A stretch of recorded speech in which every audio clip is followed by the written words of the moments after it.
Welcome back into another episode of March to the Pod presented by Eternal Roofing. Hey, who's playing better baseball right now? The Astros or the Cats? We're going to discuss. Bauer Stadium has a project with an architect.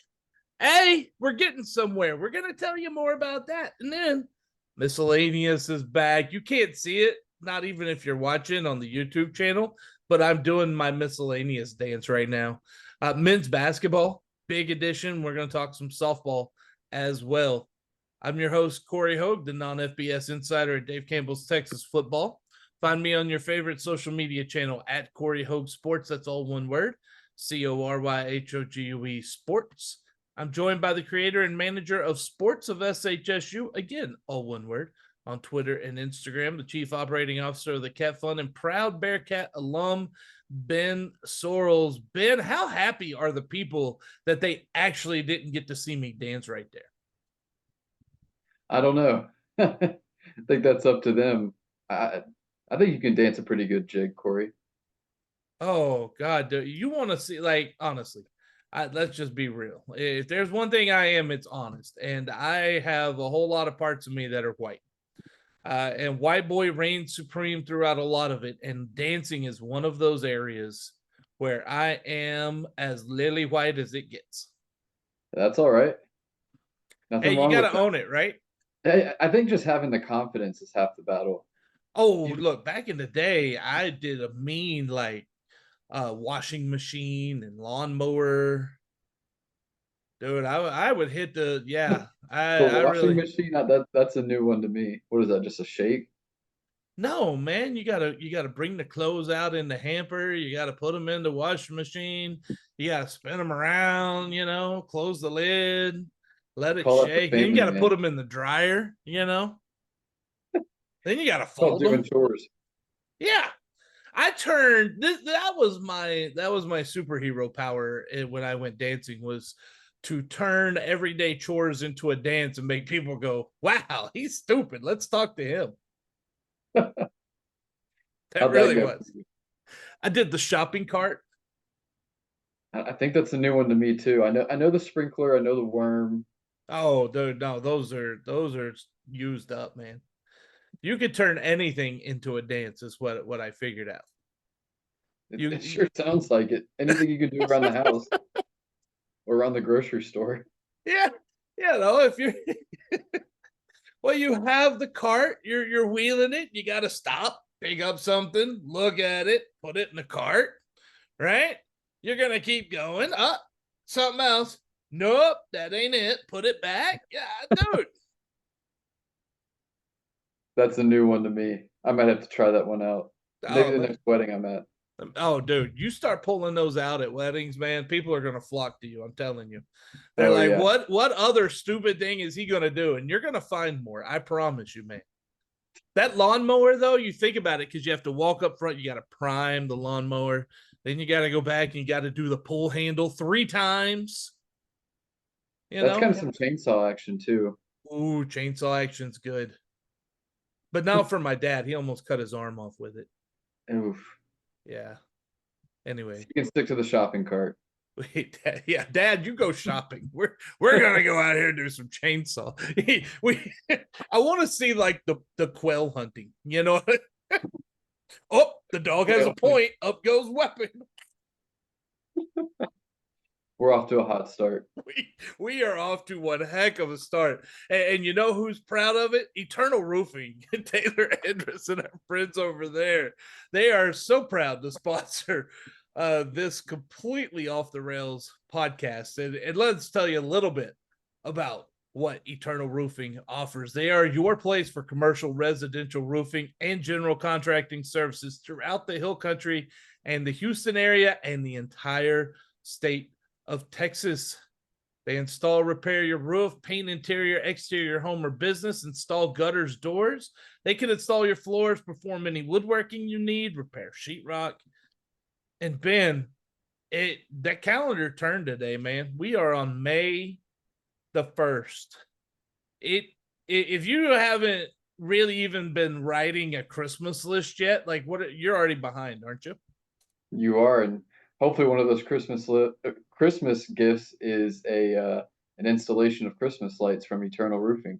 I should tell my mom that. I'm gonna tell And tell her your that dad to stay away from chainsaws. yeah. But I'm gonna tell her that all I want is a free installation and uninstallation, because let's face it, I don't want to take them down either, of No. Christmas lights by Eternal Roofing. I want her to call Taylor and have his crew come all the way to Wichita Falls and put them around this one little section of my apartment right here. And well, we're gonna be the flashiest section in the complex, I'll tell you that. Yeah, the price per square foot will be through the roof, I'm sure. Oh yeah. Yeah. Like if I live Charge you for an entire roof, but it's just a little balcony or whatever. if I lived in the hill country, it would cost me like, 75 cents. But because I'm in Wichita Falls with every it costs like, 17,000 or something crazy. There you go. Because it's not like that big a space to put lights on, but it is a little bit of a travel. Hey, but you won't be paying 17,000 with Eternal Roofing. That's for sure. No, that is true. And the reason why you don't is because they give you no high pressure, exceptional workmanship, fast service, and they're just all around good people. So give our friend Taylor and his crew a call in the Montgomery office, area code 936-215-8539. Hill Country, area code 830-251-5673, or you can email Taylor at eternalroofingtx.com. Look at Ben keeping us on track right there. You got me right back on. Smooth. Yeah, I had a couple good transitions last week too. I'm getting the hang of it. You start, hey, you're figuring, you're like, hey, how can I tell Corey to shut up? Here's one way, Ben. Who's playing worse baseball, the Astros or the Cats? With that question, I mean, I'm a fan of both, but it is pretty clearly Sam Houston. I mean, just looking at the past week or so, the Astros have won three in a row and the Cats have lost four in a row. So if you're looking at where teams are heading and what direction they're going in, Astros look to be trending up, and unfortunately, it looks like the Cats might be continuing to trend down. And hopefully, they can right the ship here soon because you're kind of up against it, and the regular season is almost done. You only got about 2 or 3 weeks left. Yeah, and they're in a spot right now where they're starting to get in danger. They have lost 6 in a row, I believe it is.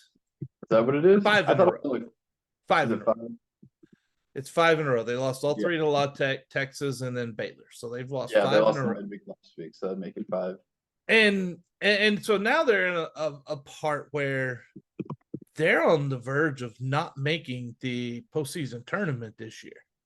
They're sitting right there, tied with New Mexico State, and right behind them are Middle Tennessee State. And I don't know if Jacksonville State actually has a chance at this point to even catch up, but Middle Tennessee State could. And the way the Bearcats are trending, Ben, I'm going to say I'm actually concerned right now that they might miss the conference tournament. I don't think they'll miss it just because 8 teams get in on the men's side and only 6 get in on the softball side. So I think you're okay. It's certainly not out of the realm of possibility, especially considering you have 3 against Jack State. If you lose that series, I mean, there's a legit chance that maybe you do. But for right now, I think you're okay. You could really finish anywhere from third to last place, depending on how these last 2 weeks of conference play go. But if they keep going the way they have been, it might be seventh, eighth place instead of third or fourth. And so you gotta turn it around somehow. You gotta figure something out. You do, and you need to do it quickly because what happened last weekend, kind of a microcosm of the season to this point. It's not that they were swept by La Tech. Ben, I can give the male texters some credit. They have a really good team. But it's how. It was mental mistakes. This is attention to detail stuff. This was little bitty things that, good God, even John Boy is picking up on, Ben. Yeah, unfortunately, kind of making national news for the wrong reasons, and two really big plays, one on Saturday, one on Sunday, to where if you just kind of do the little thing, you might end up winning the series instead of getting swept. And so on Saturday, you have a chance to tie it up in the eighth, but you miss home plate, rounding the bases, and so you lose by one. And then you come back the next day, in the bottom of the eighth, you're up 1 run, and you've got first and second with 2 outs, and there's a ground ball hit to third, and you can literally just kind of move over 1 foot, put your foot on the base, and the inning's over. And you go into the ninth with a 1 run lead. Instead, you decide to throw it to first and skip it and throw it past the first baseman, and they score and tie it up. And then the game goes to extras, and you lose an extra. So it's just little things like that. I mean, this team is not seven. I mean, they shouldn't be 7-11 in conference play based on the talent and what they have. But it's those little mental mistakes, and you just got to learn to play a complete 9 innings and win in all facets of the game. And it just kind of feels like Friday, for example, you pitched incredible, but lost 2-0, couldn't hit. And then mental mistakes killed you Saturday and Sunday, couldn't really pitch it on Sunday, and just kind of feels like a struggle to put it all together right now. Friday was Friday is one of those premium pitching college baseball matchups that people love. That's what Friday was. Friday was outstanding. 2-0. It was great. La Tech won. Look, you got a few more hits than our guys did. Congratulations. But in reality, the Bearcats should have taken 2 or 3. Or at least really been in good position. And the things that are doing, look, Yannick is outstanding. Great hit. He clearly missed the plate, and you've got to watch your foot hit the plate. I tell even the rec league all the time, watch your foot touch every base. Right. I mean, stomp on it even. I mean, Yes. make it a point. I mean, and that was a huge homer too. I mean, stomp on it Yeah. and bring some Yeah. attitude and flair to it. It said he just kind of ran right over it, it looked like. They did. I mean, like he stepped right before it and then jumped to do his little celebration, which is fine. Celebrate, but step on the plate first is all we can really ask. And look, great player. Mistakes happen. I imagine it won't happen to him again. Right. And he'll probably have another couple opportunities this year to make up for it. I mean, Oh I'm sure there'll yeah, be a couple more Walker Yannick homers, and I'm sure he will make sure to touch the plate. this isn't a hate session on Yannick, right? No, This isn't a hate session on any of the cats. Look, you have third base, first and second. I mean, with 2 outs, it's a matter of knowing, thinking ahead, right? Like baseball all the time. I'm always hollering, infield, you got 2 outs, know where you're going. How in college is that not happening, Ben? And honestly, I'm going to tell you where I think some of this lies, and I think this is the man that needs to field the level of heat for it. And I'm going to put that on Sirianni. I'm putting it on the head coach. I think when you get multiple little issues, they're not aware of this or they're not thinking about it.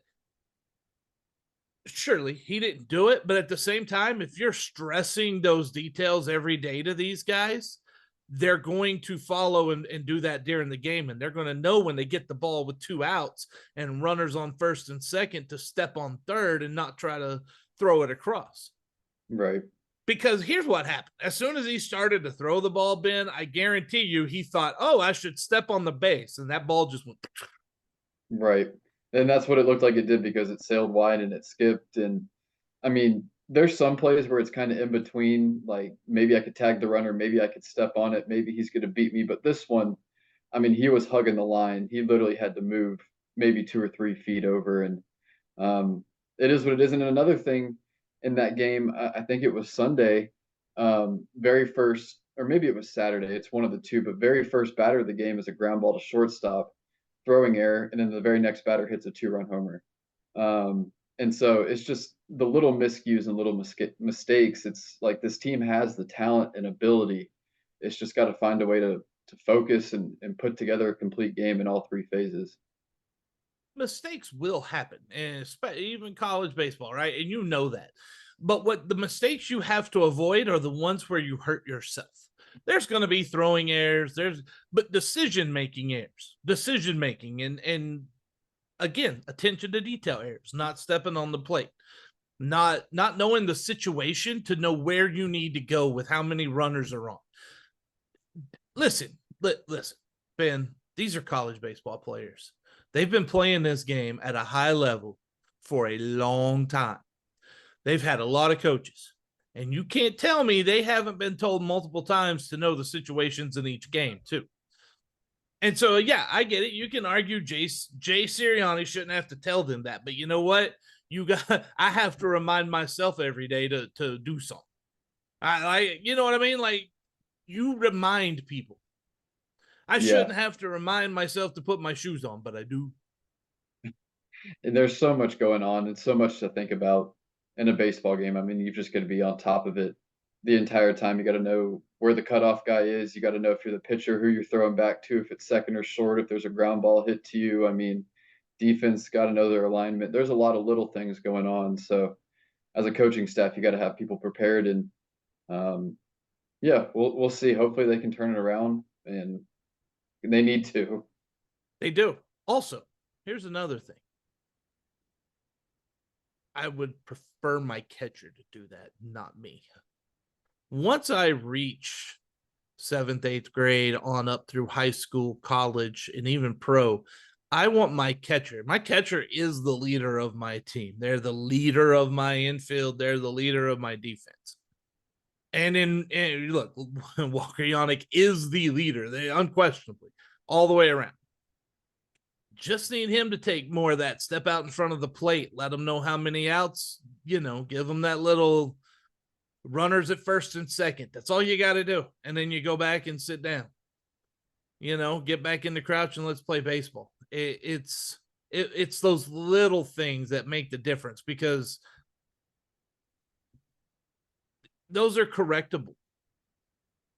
But at this point, I'm not sure that they really are, because that's something that gets corrected over a matter of time with making habits to follow those minute details. Right. And I mean, this just came to mind too. I mean, like I said, I think this team has the talent to win. You lost by two, you lost by one, you lost in extras. Looking at some of your other losses, lost by one to Western Kentucky, lost by two to Western Kentucky, lost to Liberty by two, lost to DBU by two in a pitcher's duel. I mean, there's a lot of games where, I mean, if one swing goes a different way or one defensive play goes a different way in a couple games, I mean, maybe you're 11-7 instead of 7-11. And so I don't feel like they're that far off. They just got to find a way to lock in. They've had 37 errors, 976 fielding percentage. That's not bad. That's actually pretty good. That's where you want to be, 970, 980 in college baseball, especially. But though the throwing it to first usually wouldn't show up in a field, but that's a second error, right? Like, that's a mental error on top of a throwing error. And those mental errors are the ones that cost you from.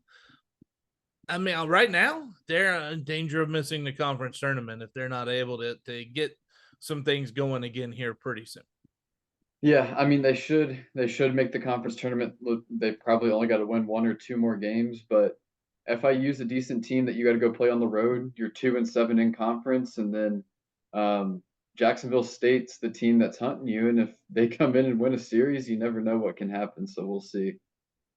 Yeah. Did you see what happened at Texas A&M last weekend? John Boy Mm, was on that too. are you talking about the guy with the sticky stuff and on his Uh-huh. glove? Uh-huh. Did you see the I, full breakdown from John Boy? I did.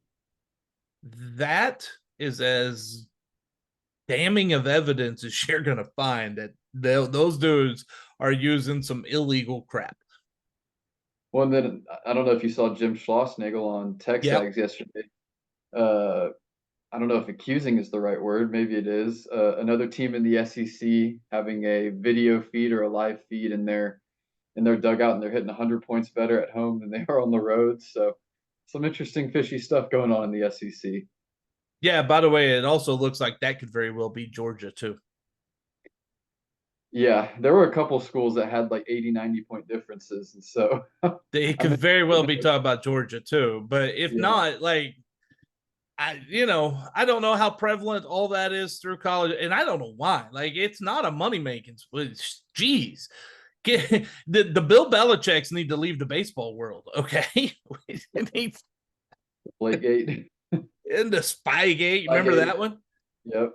Yeah, but listen, man, putting sticky stuff behind the pole, going over there, you look all fishy there. And then when you're going out and every time you get a new baseball, you go to the webbing, which, hey, look, I'll give you credit. I didn't think about webbing. Now I know.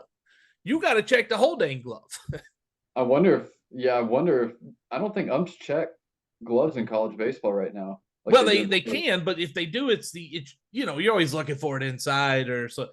I will be very interested to see this weekend if the Southeastern Conference umps that have Georgia are checking the webbing too. That will be and also because this video came out, I don't expect Georgia to have it on the webbing. Otherwise, that'd be dumb. That would be very stupid. Fool I me mean, once, I would shame on start you. questioning how you're doing in class at that point. Right. What's the saying? Fool me once, shame on you. Fool me twice. I don't forget how it goes, but Uh, you're not gonna fool someone twice with that one, I don't think. yeah, fool me twice, shame on me. Yeah. Lots.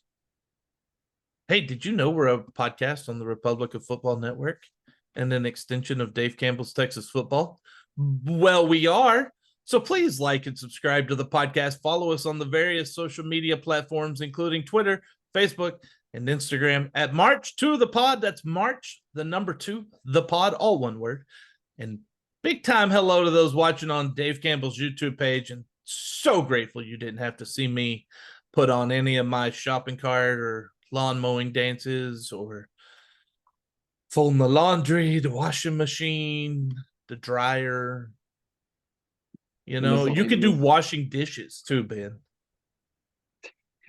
with the other stuff you've made up, I wouldn't put it past you. Yeah, because you got to fill the sink, put the stopper in there. You got to swish around the water, right? Get all the bubbles up. Then you got to get the dishes. You got to put them in there. You know, Sounds like a dance move to me.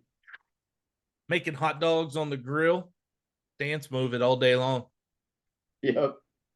You know who has better dance moves? Well, at least I hope. Probably Eternal Roofing. Eternal Roofing. That is right. So happy to be partnered with our friend Taylor Andrus and the people at Eternal Roofing. And by the way, Taylor is also a Sam Houston alum. That is very important to us as we want cats helping other cats, and they do a fantastic job. Listen, don't take my word for it. Head over to their website, eternalroofingtx.com. When you get there, go to the gallery. They're going to have past projects, pictures. You're going to see it is top craftsmanship, top workmanship, and you're going to be super impressed. And also, Ben, it's that storm season. I was telling you before we came on, man, I am probably maybe 20 miles from Hollister, Oklahoma, where they had that gigantic tornado last night, and there were 2 or 3 tornadoes in this area Saturday night was rough, man, for that weather. So listen, don't play around. Get your roof inspected. See what's happening. And if something were to happen, hopefully it's like wind damage. Give our friends at Eternal Roofing a call. You can reach them in the Montgomery office. It's area code 936-215-8539. Hill Country office, area code 830-251-5673. And you can email Taylor at eternalroofingtx.com. Please do not play around with your roof or tornadoes. Just no. No. Yeah, we had it a little closer to here too in Madisonville a couple days ago also, and I know there's more severe weather coming in tonight, so it's that time of year. It is. We have a chance tonight. We have a chance. We have a chance through Sunday still for severe weather. Like, I think we do through like Saturday. yeah, well, it is. It's that time of year.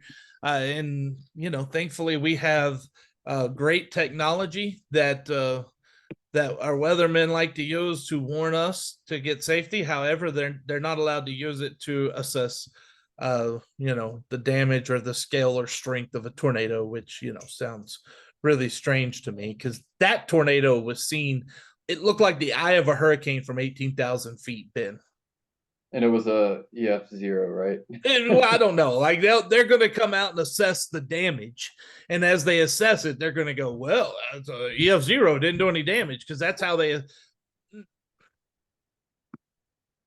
How about we just go by what you could see with wind speeds, right? Like Right. they could tell you what those wind speeds are just by the radar. We have the technology. Same thing they do with a hurricane, for crying out loud. Just as long as we don't have Weather Channel people trying to stand in the eye of a tornado, that would not be a good idea. Yeah, I don't know if Jim Cantori could get through that one. That dude, man, The fact that he's made it this far is pretty impressive. he's gonna have to retire early just because he got beat up so many times in these hurricanes. I know. I can only imagine that stuff has to hurt. That wind and rain, the combination of it. I think there was one last year in Florida. I saw he got hit by an object or something in the leg, and he goes, "Oh, that hurt." I remember that. Yep, I do remember seeing that. It's not Yeah, for me. no, no, no. You can keep that up, Jim. He makes a lot more money than I do, and he deserves it. So how about that? There you go. Hey Ben, speaking of money, some of that money that people donated to the Bauer Stadium project, they actually realize it's going to get put to good use. They hired an architect. Does that mean that this could actually be on time? It's looking like it is, and I heard a couple weeks ago that the stadium we were going to play there for 2025, and it's going to be ready for the 2026 season, with construction starting after this season. And according to the documents that came out a couple months ago about the timeline, we're right in line with what was said there. Obviously, we'll see if that holds up with construction, but so far so good when it comes to picking an architect and getting that kind of stuff rolling. And then I think it also said in the article that there's going to be some additional designs sent in August. So yeah, as of right now, things look to be on track, which is a welcome surprise for a lot of Cat fans at this point, I know. We won't talk about why it's such a welcome surprise. It's sad, but it is. What else did we learn about it during that architect? Because you guys, bro, I believe you were the first ones to have this on the Cat Fund, right? Cat Well, Fund we had section. one of our guys works in construction that's on the board, so he got word of it probably about an hour before it came out and posted it. So we did have it over on Cat Fans about an hour before. But yeah, it sounds like everything's going to plan. The square footage looks to line up with stuff from a couple months ago as well. The budget that I've heard is for the stadium looks to be lining up with the $60 million bond, and so far so good, and hopefully all positive news going forward. And I know we got some more positive news today, kind of regarding the stadium, with the track and the turf. So lots of good news, which is really good. What's going on with the track and the turf? What they put out with that today? Yeah, so the board materials for the Texas State University system came out this afternoon on Wednesday the 1st. And so Field Turf USA is going to be the contractor for the project to take it out and put it in. So the track and the turf are coming out, and new turf is going in. May 15th is the scheduled start date, and the projected completion date is August 17th.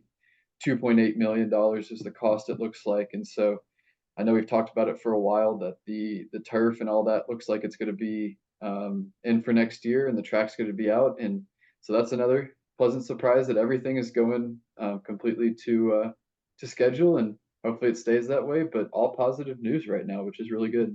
It is, and Field Turf USA does a lot of these turf projects throughout the state. I know they're used a lot, and they do a really good job. Have you been on any turf? Like that's been installed within the last year or two? I haven't, no. Okay, dude, it is getting insane what they're doing with this turf. It's Like nice. Well, like I mean, you really it now slows you down like you're on grass. Right. Thick. It is. It's really thick, and then now you get they go around and groom the stadium, rub the pellets around, and do all that kind of stuff at a lot of these places. That keeps it. That's it. It helps to put to that at least. When it's going to be a welcome upgrade over what there is now, because right now it feels like you're on concrete, which isn't great. That's an old turf. Oh yeah, it's 10, 12 years I think at this point. Now you're quite a bit younger than me, so you may not remember this, but I will let all the youngins out there know that back in the 90s, 80s, 90s, when I was going through junior high, high school, the turf stadiums you wanted to avoid. You hated turf because it was a layer of really thin carpet on top of concrete. I remember seeing the Astrodome. I mean, watching videos of that, it looks like concrete. It looks tough. The one in Wichita Falls was so bad that every time it rained, like all the spit and everything else that had been put down come back up, and that was disgusting as well. Yeah, it does not sound like a good time. It was not, but thankfully our cats don't have to deal with that now.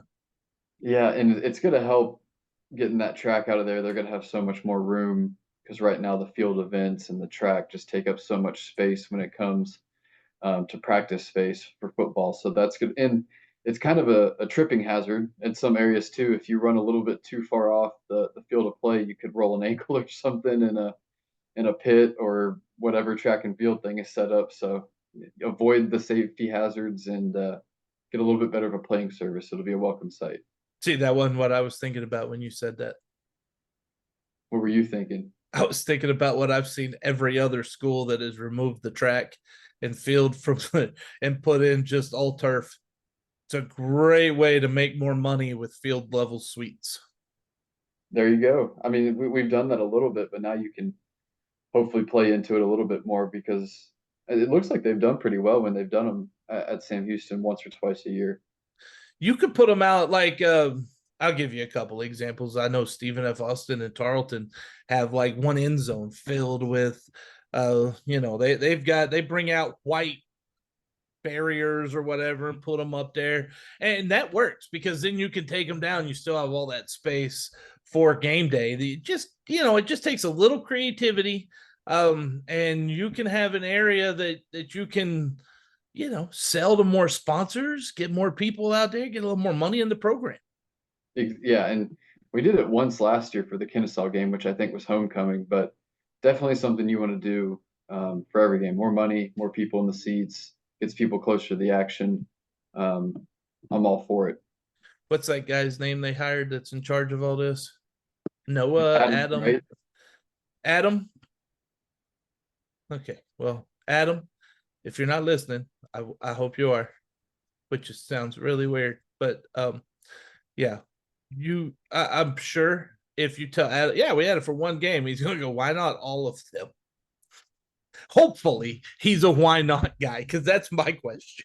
Yeah, because you definitely are. I, why couldn't they be down there for all of them? I want to know the reason why, and I want to know if there's a way to work around it.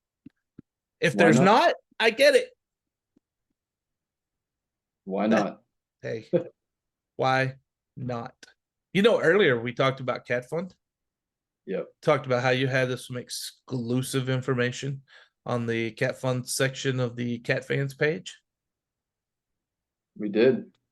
Why don't you go ahead and tell the people how they can get that information early and how they can get involved with the NIL collective for the Cats? Not officially yet, but I'll call it that. Officially unofficial or unofficially official. But yeah, cat-fund.com. That's the website. Can go to sign up there as little as $10 a month. Get to support these athletes. All the money goes back to the athletes. We don't take any of that money. It goes directly back to them. And so you get to support them. And then in return, you do get member perks, whether it be exclusive access to content, like we're talking about the track right now, whether it be recruiting info, stuff going on around the university. We got t-shirts, hats, meet and greets, opportunities to meet players and coaches, and so a lot of good stuff. Get to support the athletes, get something in return, and yeah, definitely a good way to support the Cats if you're looking to get involved. It really is, and that exclusive information, if you really like getting that, you can get it really quick on the Cat Fund page of catfans.com. And every bit of the money you give goes in to help those athletes. And that's what we need. That's where we want it to go, and we need that to be competitive in these sports. So we need you, they need you, and have some fun while you're at it. There's some perks as well. Always have some fun. You know who else has fun? Eternal Roofing. They have fun, man. They really do. And they have fun because they do a fantastic job and they're good people. And we've told you about how good they do and what all they can do for you, but let's give you a little more. Certainty shingles. Have you ever heard of those? They're pretty darn good. They look good. They're really good in this weather that we are experiencing these days. They'll last a long time. And we hope forever on your roof because we don't want to think about any other scenarios. And also, if you have a business, they are specialists in your commercial roofing. They can accommodate your HVAC system, any other roof equipment, and they're going to ensure minimal disruption to your operations while they install or repair. Give them a call. Hill Country office, area code 830-251-5673. Montgomery office, area code 936-215-8539. Or you can email taylor@eternalroofingtx.com. You said it earlier. I also think now's a good time to let people know that we are recording this on Wednesday, May 1st. So when we say today, we mean yesterday. Yeah, and I was thinking with Eternal Roofing, maybe they can teach you the roofing dance if they've got one. See, I did roofing. And I did with my brother did a lot of general contracting type stuff. And we would do some roof work as I was 18, 19, getting out of high school, getting a little spending money, things like that. It gave me the opportunity to realize I don't want to do that. That's what it did. Listen, man, when you live in a place that gets 115 degrees And up on a roof, it's hot, man. it is. And then when you're carrying those the bundles weigh like 90 pounds. You're carrying those up those ladders, and I don't know if you've noticed this, but people aren't getting smaller houses; they're getting higher up houses. Higher, bigger, wider, everything like that. We also did siding. My brother did a whole lot of siding, and man, I tell you, you do that siding work, some of these houses, I'm not good at it. I'm not a fan of heights, and that was not an area for me. But I bet you, Eternal Roofing ain't afraid of heights. They'll do it all. They will. They will do it all. You know what else has it all? The third Who's leg that? of this podcast. Miscellaneous. Miscellaneous. That's right. And it's a late miscellaneous because here on Wednesday, May the 1st, men's basketball came down with some huge news.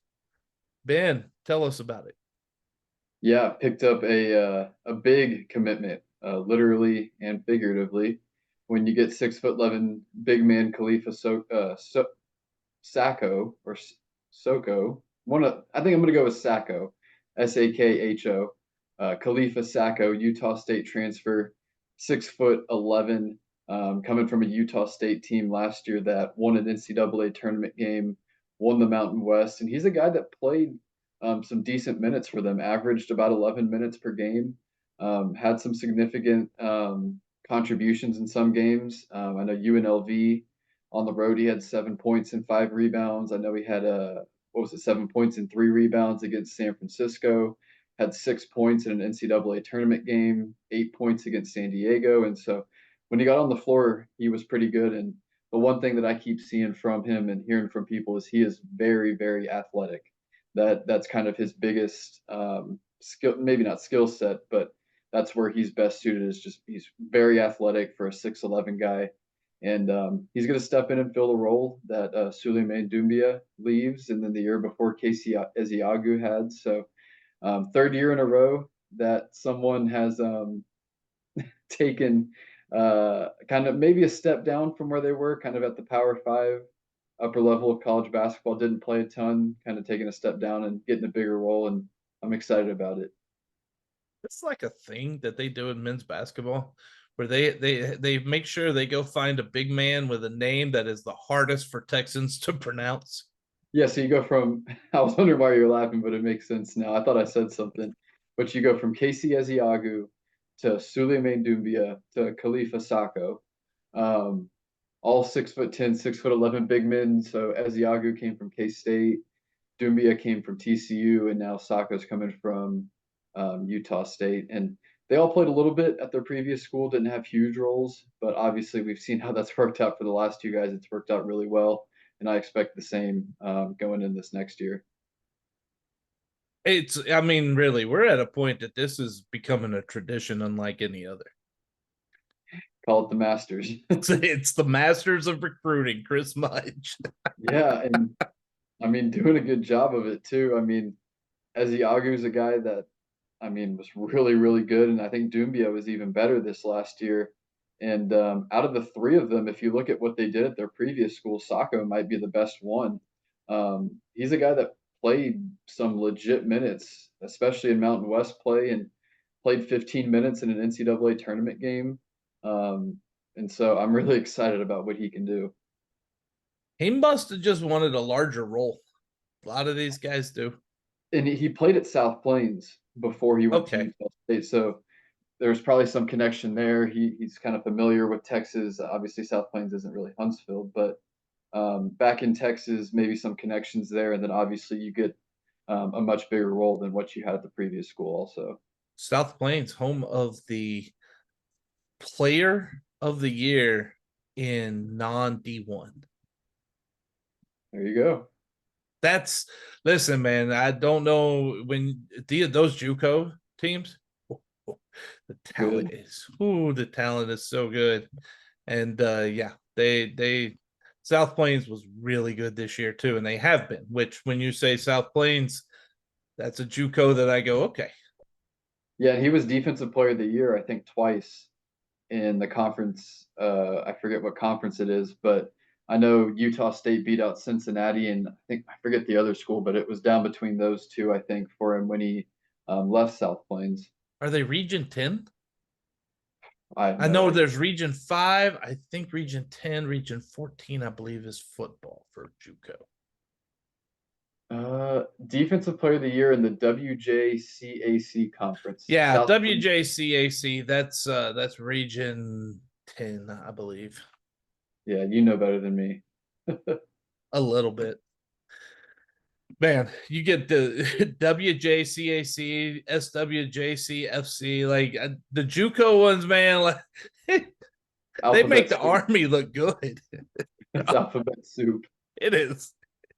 Tough to Let's keep up. name it after our daughter Norma Jean and put those in there. Okay. There we go. Norma Jean. What a great song that was, by the way. I think that might have predated me, maybe. Norma Jean. Probably. It was that is that Clapton? Or is that Elton John. Okay. I know Elton John. See? I'm See? not that young. You know, it's fun. Most of my listening habits right now on Sirius XM outside of sports are the tens and the top hit station. The 20 or the 1910s? The I'm 20 kidding. the 2010s. 2010s. Here I honestly think, and I know that as you get older, this normally doesn't happen. But I think music it gets better. Like right now, the music is much better than it was, 10, 15, 20 years ago. My Oh opinion. yeah. And pretty soon it'll just be all robots making our music, right? AI, Taylor Robot. Taylor Robot, and Travis Robot. Did you see what I posted the other day? You talking about the bank account tweet? Yes. That was good. I like that one. Travis signed a 2-year, $34 million deal, and Taylor goes, "Oh, that's cute. That's We some we need separate bank accounts." made that in my two night tour and name random U.S. city here. Can you imagine that kind of money though? Like just to think that way, like she really makes so much that she could just laugh at that and go, "That's cute." Literally. And I mean that's like life-changing money, but it's cute for her. Yeah, well, man, if I had that kind of money, I don't know. I always say I'd be very generous, but I'll never get a chance to find out. So, anyway, moving on. Softball. Speaking of miscellaneous, Taylor Swift was included this time. Softball, they're entering the final weekend of the season, the entire season, because with UTEP's win over Liberty on Sunday, the Cats were eliminated from Conference USA tournament. That's the bad news. But unlike how I normally bring news these days on the Cats, I'm going to turn it into a positive, Ben, because this softball team starting to show signs that they're putting some things together, and they're definitely better than they were when they started the season. 100%. Yeah, you're 7-14 in conference, but I think you started 0-9, 0-8. So you're definitely above 500 in the last three series. You're 6-3, and you've won two of the last three. So not the year that you want. Obviously, you want to make the conference tournament. You're not able to, missing out on it by a game or two, but it's encouraging to see progress. And yeah, we'll see what the future holds go into next year. But the pitching, I'm very excited about. Amy Abke, Abigail Young, both freshmen were your two best pitchers this year, and both were very good. And so you've kind of got that foundation of pitching laid, which is extremely important in softball, considering you've only got two, three, maybe four of them. And so now that you've laid that foundation, hopefully it's something you can build off going forward. And yeah, the season will wrap up with Jacksonville State this weekend. Yeah, in softball, they only allow 6 teams in the conference tournament, and that's why the Cats were eliminated. They're 3 games behind UTEP.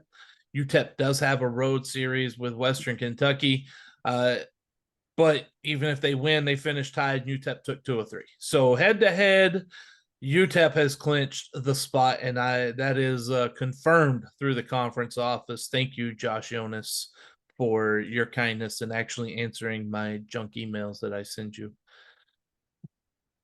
But for the Cats, Ben, fans have one more chance to come out and let's face it. You want to watch softball over baseball right now. Baseball slide.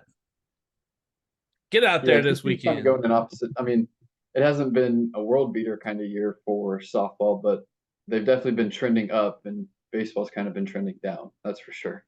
And they are trending up, and they're playing a not so good team this weekend.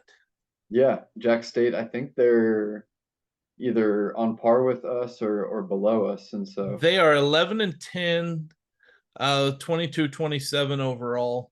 So yeah, 7-5 at home, 4-5 on the road.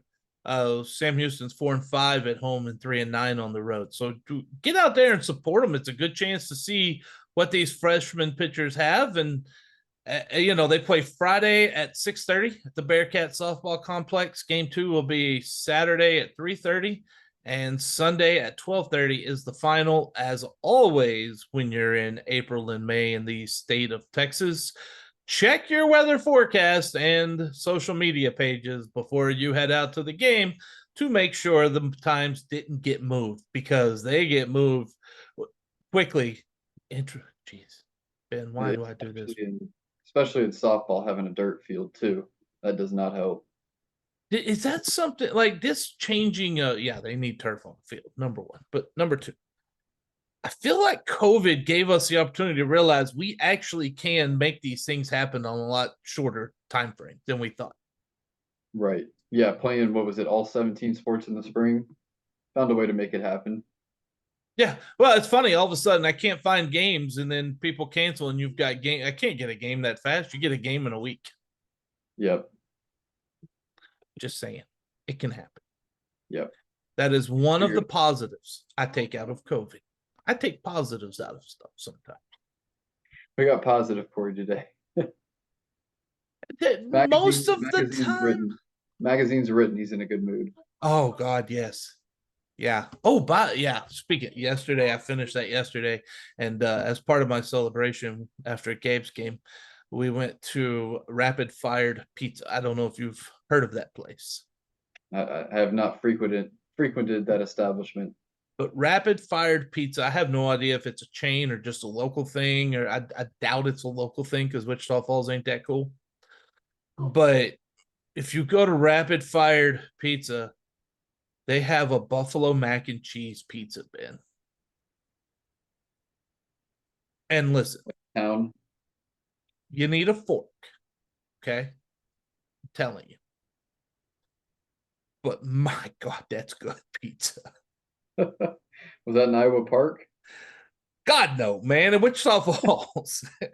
Not Bad gonna enough. get I got to beat go up. to Iowa Park here in a couple of. Supposed to tomorrow, man. You're Jeez. like, please let it rain. We're going to have to play him at some point. Get it over with. Ah, man. You know, that's one of the interesting things about this. Like, I don't care. I just want to go out and let the kids play. But I know because this dude has already let it be known that he still has a problem with us. Right? The coach from the other team. Yes. He comes to one of our games. He's up there talking trash, cursing in front of our parents, saying things like, I'm here to scout you. You don't need to. We're not that great. Who cares? It's rec baseball. Even if you were, don't need to. You tell no, you don't need to. I promise you, I'm not scouting for any rec baseball. That's just not going to happen. No. High school, maybe. I would for high school. If I was a high school coach, I'd try to get some scouting in, give me some advantage. But, you know, still, at the end of the day, man, that baseball especially comes down to executing your pitches, who throws more strikes than balls a lot of times, who makes fewer mistakes, whether they be base running, fielding, throwing, mental. You know, you add all those up, the team that usually makes the fewest of those, and I count walks as mistakes as well when I do baseball. Walks are bad, really bad. Walks always leadoff walk is the worst thing in baseball. Oh, it's going to score. I mean, last night they're Texas announcers last night were giving kudos to the starting pitcher because he gave up one hit. But then I looked over, he had 4 walks, man. Like, okay. That's why you look at whip. That look at yeah, I look at how many base runners you're giving up, right? Not even per inning, just total. You gave up 5 in 5 innings. Okay, that's good. Yeah. I'm happy with that. You had a good outing. I'm not celebrating you though. You had 4 walks. Right. If you don't like it, throw more strikes. Especially Little League. Oh, that's all I ask for. Please throw strikes. And then did I tell you about that a couple weeks ago when I told my pitcher before the game? I said, man, look, strike 1, strike 2 is the best friend you're going to have tonight. And then after that, if you get strike 1, strike 2, then you can kind of play around a little bit for a pitch. And he responded, huh? No, go ahead. I'll tell you here in a second. He responded with, yeah, coach, I like to play around, after getting a strike or early. I just turned around and walked away and said, well, this is going to stink. We're about to lose. And we did. Roger Clemens was at an event. I think it was last week, and someone asked him what his favorite pitch was, and he said strike 1. Yeah. Yeah, it is not it's not easy by any means. It's a little easier if you've got all that sticky stuff like Georgia had and we're able to. And when you throw 95, what do you need that for, really, man? Like, anyway, I need some sticky stuff. That'll make me get it up to like batting practice speed for these 8th graders. Up to what, 70 poo? 70? 70 poo? 70? I'm trying to hit 55, 60 a lot of times, I think. I don't know, man. 60 poo? I'm not. Let me tell you what I'm not doing. I'm not buying one of those radar baseballs that you throw in. No, because I don't want to know. Me neither. And with that, we end another episode of March to the Pod. And Ben, I think it's important before we go, we need to start letting people know we're winding down season 1 here. As the sports go, the episodes are going to go away when we are here till the sports season ends. Next week we will be here. We still have baseball, and women's golf is going to their regional next week. So we will be here. We will be here until all the spring sports end. Maybe earlier than we had hoped this year, Ben, unfortunately. Right. Yeah. We'll see what baseball does. We'll see what golf does, but might be a little bit earlier of an ending. I know last year it went to, what was it, early June almost Yeah. with baseball. I don't know if we'll get there this year. Yeah, it won't. But we at least have one more week left. Hopefully at least 2 more before we're done. Then we're just going to take a little break through the rest of May and the month of June. We will be back in July. And in the meantime, we have had 0 talks about this. So Ben's like, I can't believe you're actually going to say it, but we'll talk about it and see what we want to do for season 2. See if there's some things we might want to mix up, add in, some things like that for season 2. But we will be back. We're not But going anywhere. we will be back. That Yes. is a guarantee. Yes. And we hope that you are back also. And before we go, we want to give a big thank you to each and every one of you who take the time to watch on YouTube or listen on whatever your favorite platform is. Thank you so much. Without you, we're not doing any of this. So until next time, Ben, Lord, man, we need some victories around Cat Town. Yeah, eat 'em up, cats, and let's go win a baseball game, at least one. Just play mentally sound ball.